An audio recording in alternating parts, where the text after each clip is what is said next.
Welcome, weary travelers, to Tales from the Fog, a series where we go in depth on the lore from the entity's realm and the residents within. Tonight, we are focusing on Sable Ward. Sable figured she had to be adopted.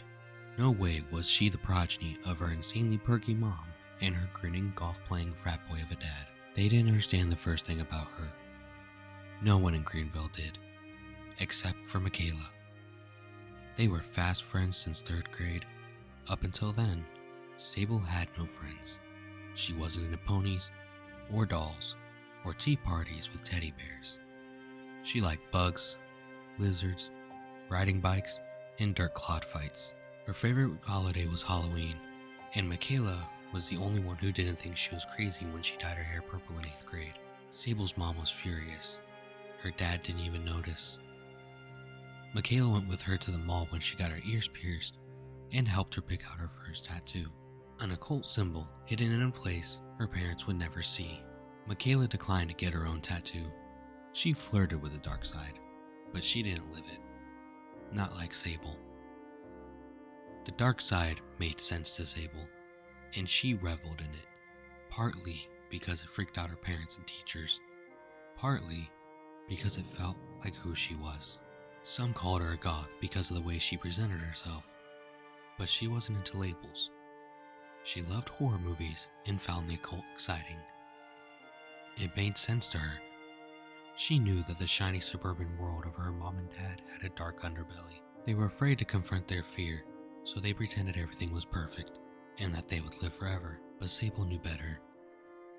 Death stalked us all, and no one was getting out alive.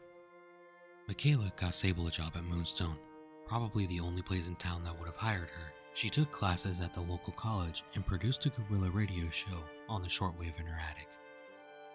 All Things Wicked This Night was about the world's dark underbelly, the occult, urban legends, horror, and often there were heated discussions with Michaela about the horror movies they'd catch at the only theater in Greenville. Michaela liked her horror with a little comedy, but Sable liked it meaner, scarier, bloodier. She relished the gore, enjoyed the terror, liked to feel the adrenaline rush, and their debates were entertaining to say the least. When searching for inspiration for her show, Sable would take walks in the cemetery with all the statues and headstones of early settlers who founded the town as a sanctuary for those escaping persecution. She often talked about that history on her show. And she formed a theory that the uncanny sightings and disappearances were somehow linked to the town's history. One caller suggested the town was built on top of a fracture. The caller went on to describe a fracture as an overlap between worlds. Another caller said these fractures were created by an ancient cult devoted to forgotten demons.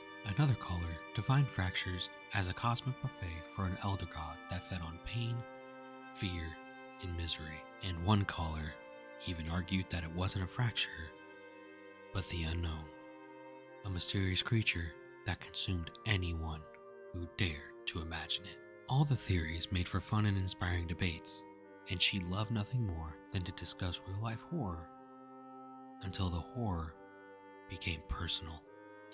One evening, Sable had challenged Michaela to tell a real horror story at Moonstone's annual Halloween festival.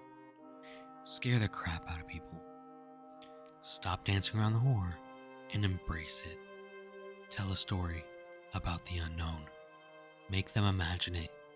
Make them believe the unknown will show up on stage. Nothing terrifies an audience more than a show that could potentially kill them.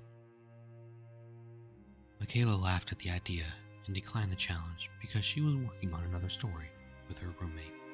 But a strange black fog had taken Michaela during her performance, and Sable felt the icy hand of guilt grab her by the back of the neck. She was convinced that she had somehow sent Michaela to her doom. Did the unknown take her? Did she try to define the unknown? What about her roommate? Her roommate disappeared as well. But then she realized Michaela's story wasn't about the unknown. It was about something else. Another dimension. A dimension filled with terrifying creatures sadistic killers, and endless horror. This was not the unknown.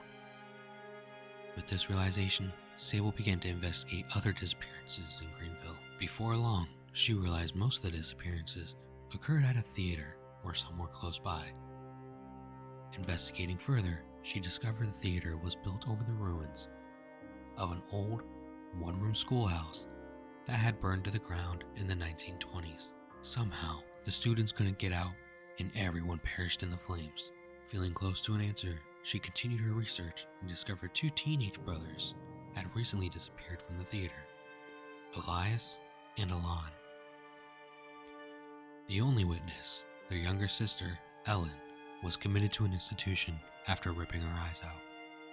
And so, pretending to be a relative, Sable went to talk to Ellen, who admitted she and her brothers had been trying to steal old movie posters from the storage room behind the movie screen. She then described a secret door in the basement and a passageway that led to another place. A dark place. A cold place.